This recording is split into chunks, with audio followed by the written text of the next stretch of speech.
Well, what's going on? I got a bunch of gear here in front of me. Obviously, this is a gear video. This is an explosion of gear from the company Atepa Outdoors. I think I'm saying that right. I'm going to show you the logo right there. They reached out to me a week or so ago, asked me if I wanted to test some of their gear. I get a lot of emails like that, and sometimes it's outdoor related, sometimes it's not. So I don't always jump on these kind of things. I know they've reached out to other outdoor enthusiasts, other channels. I've seen the videos. I haven't watched any of them because I want to have my own take on it. But yeah, I just happen to be in the market for a new backpacking tent. Since River has a nicer one than I have, I got a little jealous. So when they asked, I was like, yeah, sure, send me something, and yeah, I'll check it out. Now, there was no stipulation as to me even doing a video. They just said, if you want to do a video, go ahead. They didn't give me a script. They're not paying me for anything other than they gave me the gear to test. So I'm going to be honest with the review, like I always am. They did mention a possible like affiliate link thing. I haven't done anything with that, so I will put links to these pieces in the description below. Not affiliate links. Feel free to go look at them if you want to. If you don't, don't. But if you're curious about their products, well, we're gonna go over these. As you can see, they sent me more than a tent. They sent me a tent, a sleeping pad, and a sleeping bag, which act as a system, the two of them.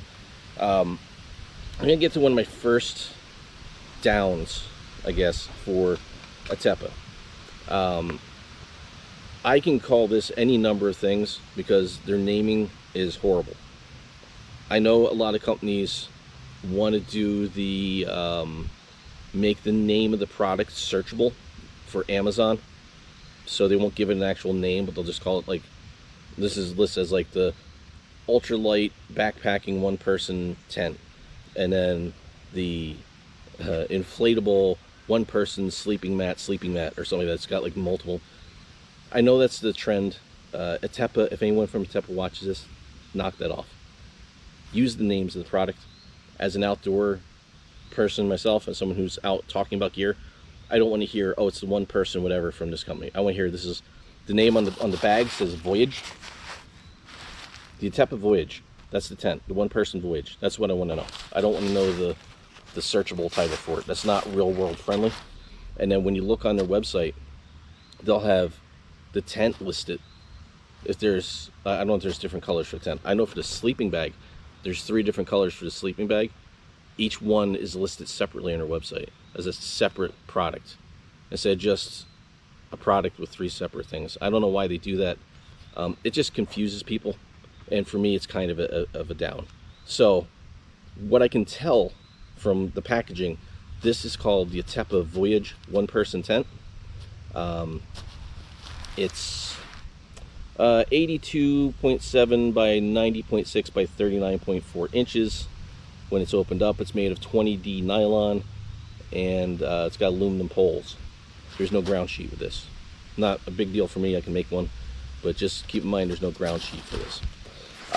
Then, like I said, this is called the Atepa Voyage. That's what I'm going to go by.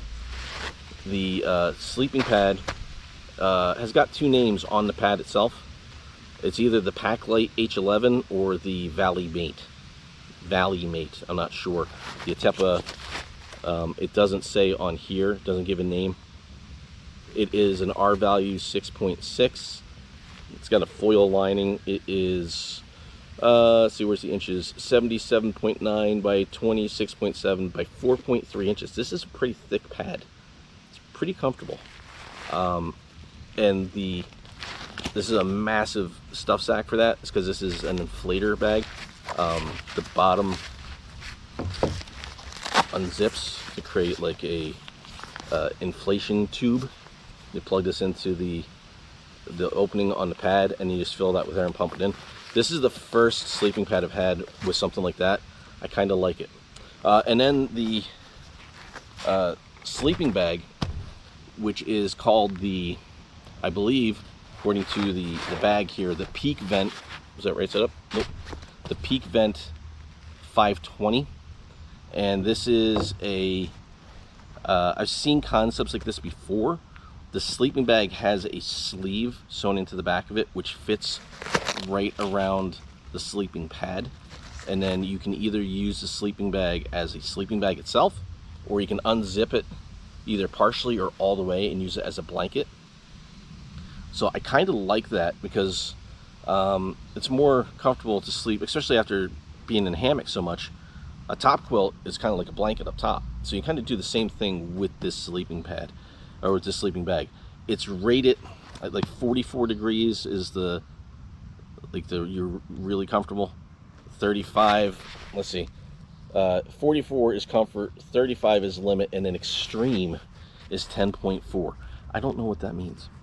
I know that the fill is a mix of duck down and like a fake duck, not a fake duck, a fake down, made of cotton. So it's a little heavier, but it's supposed to be more durable. And then the bottom of it that sits right on the pad is a polyester fill. So it's kind of a hybrid insulation. So I'm curious to see how well it works. I sleep pretty warm, and I think out here it might get at the coldest the high 60s, I think. So I'm gonna be plenty warm in this. I'm gonna be curious to test this as it gets colder and see if 44 is accurate for comfort. For me, it might be 30s since I sleep warm. But so that's the gear. I was expecting a tent. They sent me a whole setup here. I did set this up in the house, so I've got an idea of what I'm working with. And after seeing it in the house, I thought, okay, it's worth taking out and setting it up and using it. So I'm at Francis Slocum State Park.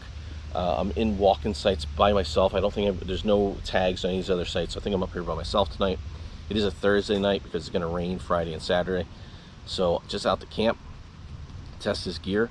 I'm gonna get set up. I'll probably do like a time lapse so you can see the setup of the tent. I'll do that first, and then I'll show you all that, and then we'll look at the sleeping pad and sleeping bag sleep system, which is kind of cool. So let me get set up for that. I think I'm just gonna put the tent right over here. Since there is no ground sheet, and I don't see one available on the website, I'm probably gonna make one for this because it does have like a frame system that's, you know, a pole with 2 Ys at the end, and then a center spreader, kind of like you see on a lot of the backpacking tents now. But that means that you can set up the fly on top of that, and if I have a ground sheet, then maybe in the less buggy weather I can just carry the rain fly and the ground sheet and the sleeping pad and kind of cut down on some weight. I think altogether this is about 9.5 pounds with all the stuff sacks. If I remember my math correctly, I had to throw this all on the scale. So it's not ultra light, but it does look pretty durable, and it looks pretty nice. So gonna get out in the open, stake down the way it's supposed to be set up, and we'll get a better assessment of it. So let me get started on that, and we'll start with that tent. All right, another little point that concerns me a little bit is this piece right here. So this is your crossbar, obviously, but it's just this plastic piece here. And I wonder how strong that's gonna be, and if that's gonna cause, oh, there you go, if that's gonna cause an issue at any time. Also, when you're setting up this crossbar, you can see, let me zoom out a little bit, so you can kind of see how it's curved down. These pieces are separate. There's like a join right here, joins together. You want to make sure that that is in that contour like that, because it's off by even a little bit, it makes it almost impossible to get those on. So just something to think about. It does come with these, here we go, with these little aluminum tent stakes. You get, I think, 10 of them. And then there's just a aluminum tab there that you put the end of the poles in, and then you just clip it all together. All right, so that's the mesh inner setup, and I want to show, like, that fits really nice and taut. That was a lot easier to set up out here than it was in the house, because you know, it's kind of hard when you only have a little bit of room in your space. But one of the things I want to show before I put the fly on are these little wings that stick out. So this is going to be where the vestibule is for the rain fly. But you can kind of see right here, there's a hook here, and there's a hook here as well. So when the rain fly is on, you hook that on, and it creates a little bit of a bathtub. So when you put your gear in there, you put your backpack there or your shoes or whatever you're putting out there, if there's rain, it kind of keeps it drier, and I like that. I don't think I've seen that before on a tent. I don't do a lot of tents, so maybe that's very common now, but that's the first time I've seen it, and I kind of like this, so I want to point that out. Overall, the mesh looks well stitched. The top has got like nylon. The only thing I kind of wish it wasn't was black, because it's pretty warm today. It's sunny. If you were just in that mesh, it would be really, really warm with the black sides. But it does keep it pretty low key. So it's kind of nice.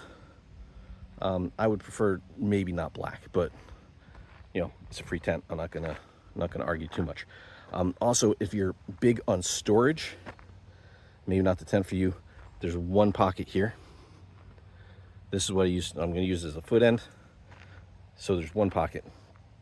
If you like pockets, there is a hook up here that hangs down for like a headlamp.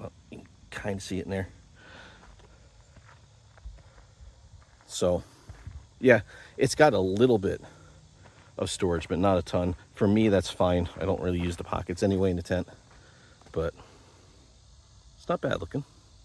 I'll get that fly on there, and then I'm gonna have to readjust that. I just put that out there to show it off. The frame, pretty sturdy. This is a really nice connection here. Feels like this is all aluminum. There's only 1, 2, 3, 4, 5, 6, 7, 8, 9 spots to connect, so it's not super difficult as far as those go. You got your 2 connections here, and then the fly is going to connect in the same spot. So let me get that on, and we'll see how everything looks. That is the tent all staked out. I went overboard. I put all the stakes in, all 10 of them. So I got the guy lines on the corners. If it's going to be really windy, you could stake it out like that, and I think you'd be fine. Not need it today. It's not that windy out. But just gives you an idea. That rain fly covers really well. It uses the same style of these little aluminum plates. You just slip them on underneath the tent to connect it. It's pretty simple. There are tie-offs that you can tie off to the poles. I'm not going to do that.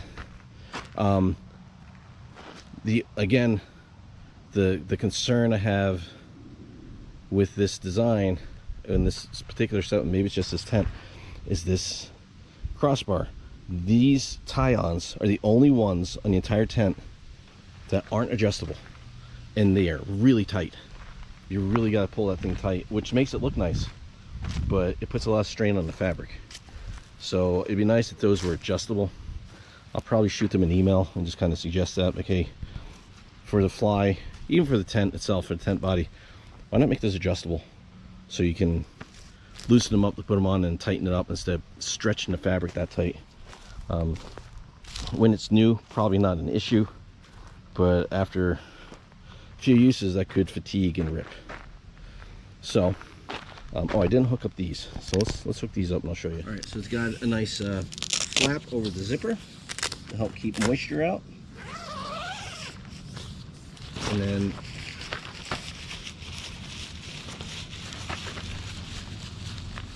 there are tabs underneath so you can secure the door. There is a little D-ring on the fly that you can put this hook on, and then the one back here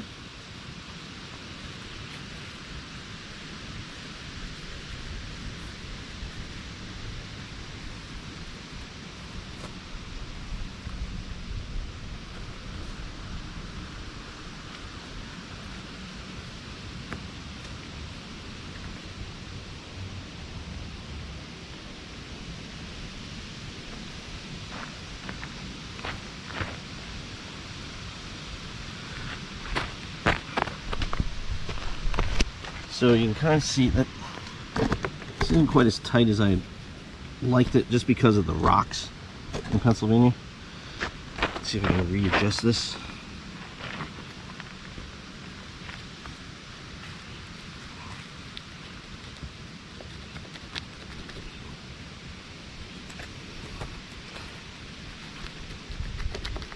That's a little better.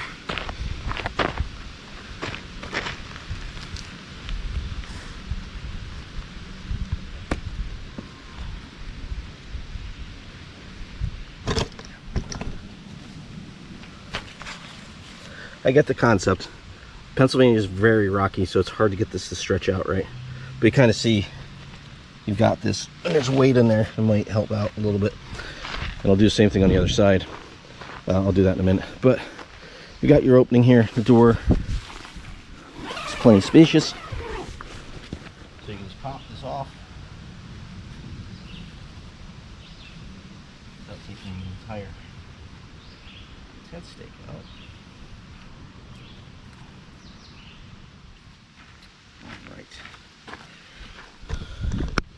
That's something I got to get used to. The way tents, the doors kind of roll up. Oh man, I hate these things.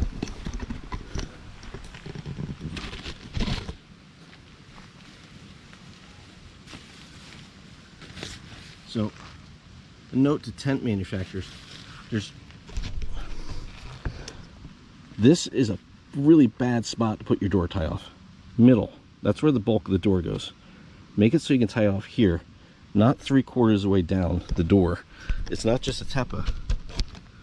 Every new tent I see does this. So you got to kind of roll the door from the bottom and create this bulk down here, and it's not really that natural to do.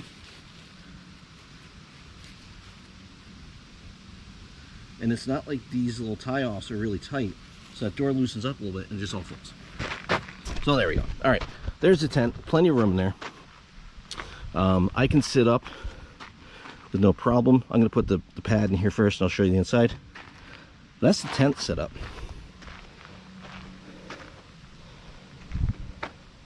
It's pretty cool. I like it. It has vents on both ends. You can open up both doors. I don't think I'm going to need the rain fly tonight, but I'm going to leave it on. I'm going to test the whole thing. Be able to open the doors like so. I'll just leave it like that, leave the screens.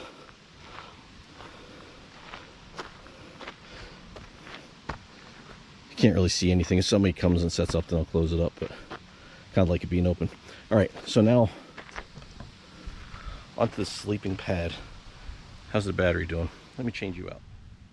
Well, that battery's almost dead too. I know I charge them up. All right, so now onto the sleeping bag, or sleeping pad. Now onto the sleeping pad, and a little contrast in color for the pad, blue. So you can kind of hear it's a little crinkly. It's got a foam liner inside, but when it's filled, it's not as crinkly. And then here's what I'm talking about with the naming. So in here it says Valley Mate inflatable sleeping pad on that side. On the other side it says Pack Light. On the other side it says Pack Light H11. What the hell's this thing called?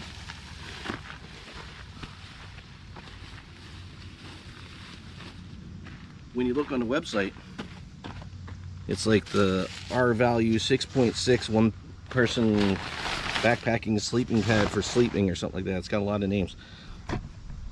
Just give it a name.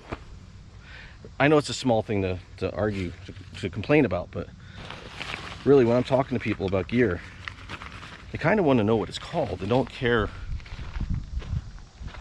what the searchable name is. All right, so I'll put you a little further away. Here we go. And so like I said, the bottom of the bag looks like a handle. It velcros.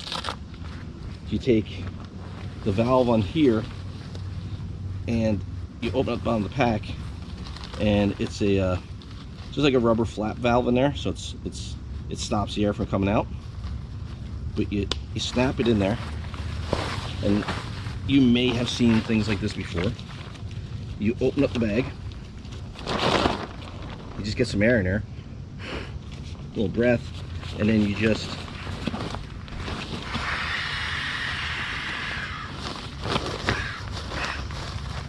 squeeze in there. From what I could tell, it takes about 8 full bags of air. So that's one.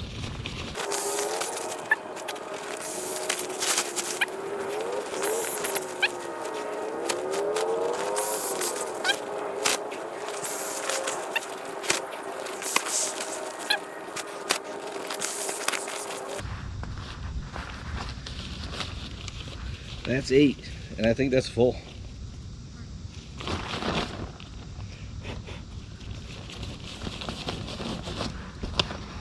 Yep, that's full. So, once it's full, you just pop this off.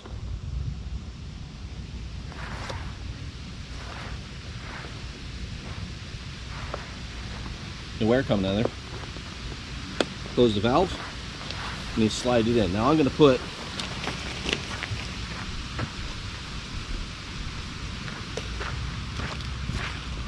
my little foam pad down first.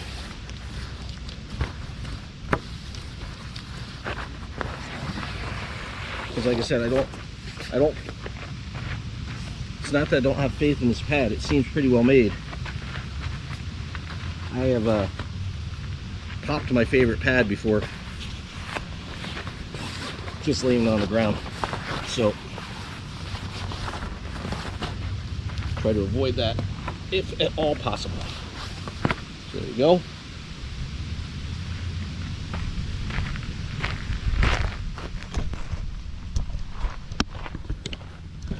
So it is pretty high.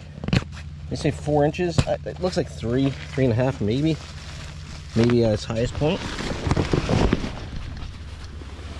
Maybe at its highest point it's 4. But it's plenty long enough. I can lay on it, stretch out, be nice and comfortable. It's plenty thick. And you can see in the tent itself, I've got lots of room in here. If you're 6 foot, you'd probably fit in here all right. Anything over that, you might start to get a little uncomfortable. It is extremely warm in here. Gonna have to open up this other side. There's the one pocket and then the hook. But yeah, the pad, not a lot to say about a sleeping pad other than it inflates, it holds air, and it's pretty comfortable. We'll see how it holds up overnight. I haven't slept on it overnight. I've been on it. I stayed on it for, I think when I first got it, I just laid in here for about an hour in the house just to see how it felt and if it seemed comfortable enough, and it does. I've already got bugs in here. Get out of here, bug.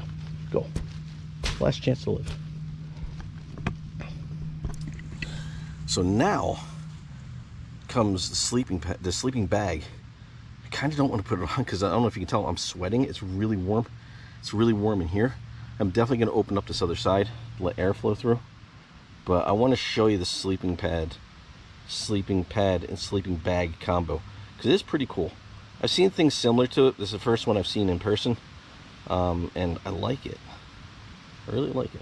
So let me get that ready, get this door open, and I'll bring it right back.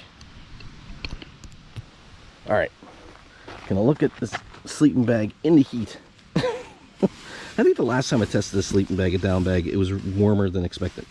So this is the Peak Vent 520 with now all the bugs inside. And see, this looks like a square mummy bag. It's got draft collars, it's got a little hood, it's got your zipper here, but also has a zipper on this side, and that zips all the way down both sides. On the back side though is a built-in sleeping pad sleeve. So the sleeping pad You got some straps. I got to pop the sleeping bag out a little bit to get these on, but there's straps that hold on in the middle, and on the corners it's like a sleeping bag sleeve. It keeps the sleeping bag on that sleeping pad, and then you can unzip both sides of the pad and either just push it down if you don't need it. You can zip it off completely, so you can just use the top as a blanket if you want, or you can leave it connected at the bottom almost like a top quilt in a hammock, so you can kind of have a foot box and have the top loose, so you can just have it on top of you, which I like, because when you're in bed you're not sleeping in a sleeping bag. So this feels a little more natural. And I think what I'm going to try to do is get those straps around both pads, so that way neither one of them slide off each other. I'm going to try to do that. So let's see what I can do. Let me put you down. I don't know how well you're going to be able to see what I'm doing, but we'll try.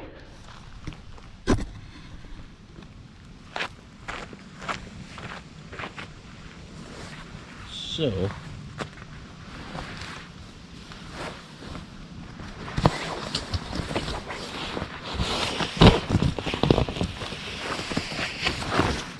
do this.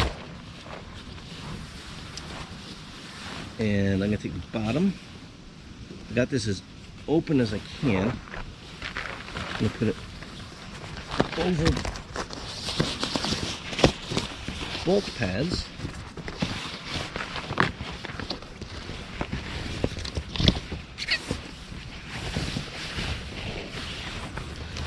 And grab the top and do the same.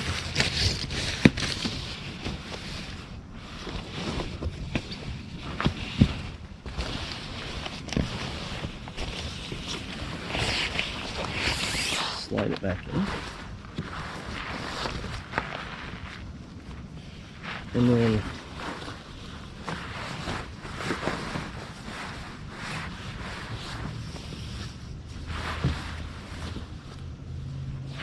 I'll take this bottom piece, put it over the bottom of the sleeping pad, and do the same thing to the top.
All right, that worked pretty well. So now this is kind of like a sheet that will hold everything together. I can tighten that a little bit if I want. It's not gonna come off the pad. I can put my pillow in that pocket, it won't slide off. And then I've got one side completely unzipped and the other side I partially unzipped. But you can kind of see, so you can use it like a blanket or a quilt or a sleeping bag, depending on how warm you want to stay. I think that's a pretty cool idea. And I 100% hate where these door tie-offs are mounted. Just working in there a little bit, they're already falling down. And there's no way to, I tried to put them together. They put the toggles facing each other inside. So there's a toggle on the inside of the fly and the outside of the tent, instead of on the inside of the fly in the inside of the tent. You just grab that toggle and bring it around. Trying to use a stick, it's not working. Hate that setup. Anybody making tents, stop doing that. It's dumb. Either put 2 toggles on your doors. You're not losing that much weight. Put 2 toggles per door. Put the toggles in one spot, but make them adjustable. And put them in a spot that makes sense, like in the middle of the door, not in a dumb spot like that. I don't understand that. Please, tent manufacturers, stop doing that. That just makes no sense. Because now you gotta keep on fighting with that, and nobody wants to have to deal with that when they're trying to set up their camp and be peaceful. So there we go. That's the entirety of the setup. Aside from a few little complaints about dumb stuff like where the tie outs are located for the doors and how tight that pole is and the naming, it seems pretty good. There's a ton of space in there. I can sit right in the middle, have 4 or 5 inches above my head.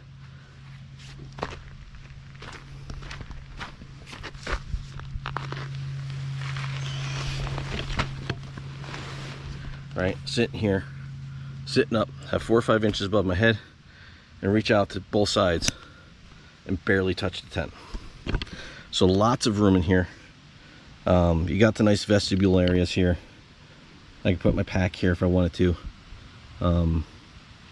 Pack might stay in the tent with me. I might walk it down to the car. I don't know. I gotta go down there anyway. But yeah, we're gonna give this a good try tonight. I'm gonna try to figure out something with this. I mean, the mesh will be closed when I'm in it, so it's not a big deal. But yeah, I really don't like that. So I guess of all the problems I have, that's the least of them. Oh man, so many bugs in here. Good look at the vents. So the vents also Velcro, like they Velcro to the side, so they don't flop around. They create nice big vents on either end of the tent. You can see the tie-offs if you want to tie it to the poles, which I don't think is really necessary. If it was super windy, maybe. Not in, where I am. So, all right. I'm gonna cool off a little bit because I'm really hot. Get something to drink. Get all these stuff sacks put away, and then we'll see how the tent does tonight. It's a little after 10 o'clock. I've been in a tent for about an hour and just waiting for it to cool off a little bit. It's still about 75, but that's actually a good thing as far as testing, because I have the sleeping bag system kind of ready for it to get cool, where I've got it zipped completely down on both sides and it's tucked down by my feet. Can't really see down there because it's dark, but it's tucked down by my feet. And when it cools off, I can just reach down and pull it up like a blanket. And I think I like that because of all the years in the hammock. That's what I do with a quilt. You can just keep it tucked down by your feet. You don't have to try to get back into it, zip it up, get it under you and all that. Since this is kind of part of the sleeping pad when it's attached to it, it makes it a nice option for that. So I've been kind of testing laying on my side and laying on my back for the last hour, and I kind of lightning bugs. Oh, they're not going to come out on the camera. There's like 3 or 4 of them right outside the tent. Yeah, so I'm just testing out the pad to see how comfortable it is, and so far it's been really, really nice. So overnight will give me a better idea, and then I'll let you know in the morning. So far so good, and I guess we'll see. So I'm gonna try to drift off to sleep as it cools off, and then when I get up in the morning, I'll let you know how everything held up. All right, talk to you then.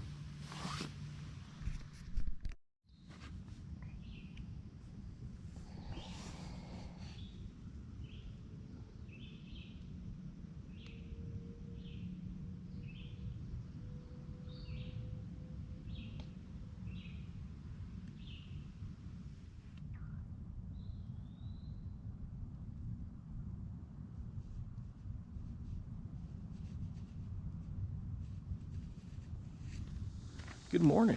So, first night in the Atepa setup, and I liked it. Not a really good test for the sleeping bag. I don't think it got below 71 last night. So in the tent, it was pretty warm. So I couldn't tell you how that does in cold because it never got cold. It was comfortable though. Having that bottom part of the sleeping bag on the pad is like having a sheet. It's got a little bit of padding to it. It's very comfortable. The pillow pocket, the top, the hood, kept the pillow in place very well. And I just kept basically, I think I stuck my feet under there, under the actual blanket part for maybe the last 45 minutes or something like that. Not very long, so I didn't really use the blanket portion of it. So that I didn't really test, but the air pad held up really nice. No crinkles. Even with that foil lining, it was comfortable. Even sleeping on my side, moving around, never touched the ground. Didn't appear to lose any air. So that gets really good marks for me.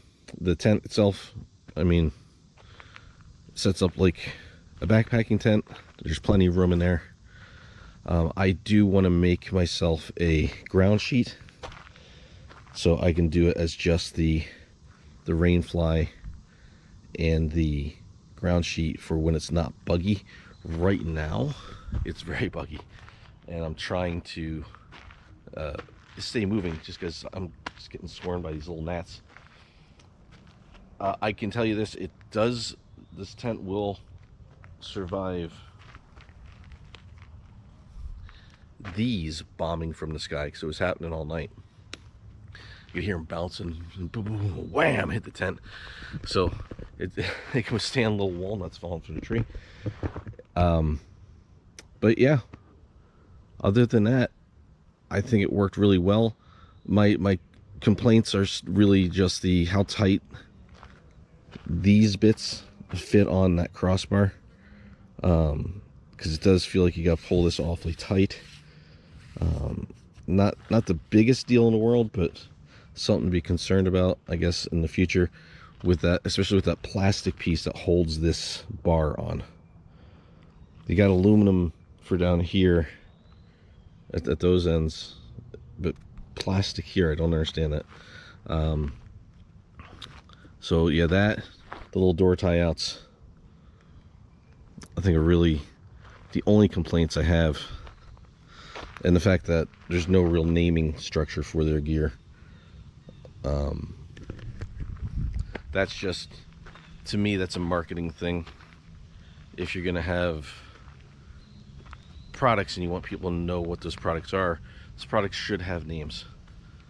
And I know I talked about this yesterday, but again, just to reiterate, I know businesses care about those descriptive titles for your product and, you know, the Amazon clickability. Us as hikers and backpackers, we don't care. When I'm talking to somebody, I want to tell them what the name of the tent is so they can easily go find it. And without that, you're going to lose a lot of eyes on your product. So the Atepa Voyage Packlight H11 Valley Mate pad and whatever that thing is, and the Peak Vent 520 sleeping bag, like them a lot. Definitely going into the rotation for my gear.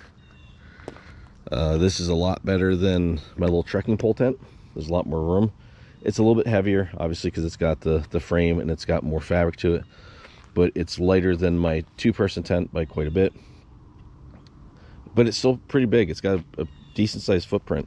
There's a lot of space in there. And I mean, it's not just a wedge. You know, there's plenty of room. If need be, two people could fit in this. If they absolutely had to, two people could fit in this. So I do like the little wings. Wasn't making full use of them because I didn't really have them set up with that little tray, but it wasn't going to rain. So The only other thing I would probably advise or request would be a ground sheet. You know, it doesn't have to come with every one. You know, put it on there as an add-on. But the reasoning behind that for a lot of people, especially after being a hammock camper for so long, is that when it's raining and you're setting up a tent and you got to do your mesh first, you got to put your tent body up first, and it's raining, everything inside the tent gets wet. So if you can set up the ground sheet and the rain fly in the frame first, and then put your mesh in there and then pop that up, it stays much drier. So just something to think about. You know, I'm always looking at it from the idea that camping isn't always ideal. The weather doesn't always cooperate, and you want to be able to set up, stay dry, stay warm, and have options. So that's a look at my gear that Atepa sent me to test out. We'll see more of this. Can't imagine why we wouldn't. I mean, I still always prefer to sleep in a hammock, but you know, sometimes it's fun to go to ground. Sometimes you have no choice. There's just spots where there's no trees, and sometimes it's just for fun. But it's always good to have, and I do enjoy a good tent camp every now and then. So hope you guys enjoyed this one. If you're looking at the Atepa stuff, and you have any questions, leave a comment down below. I'll answer it the best I can, and I am gonna, you know, email them now that I've used it, let them know directly what my thoughts are, and see what they say. So that's gonna do it for this one. See you in the next.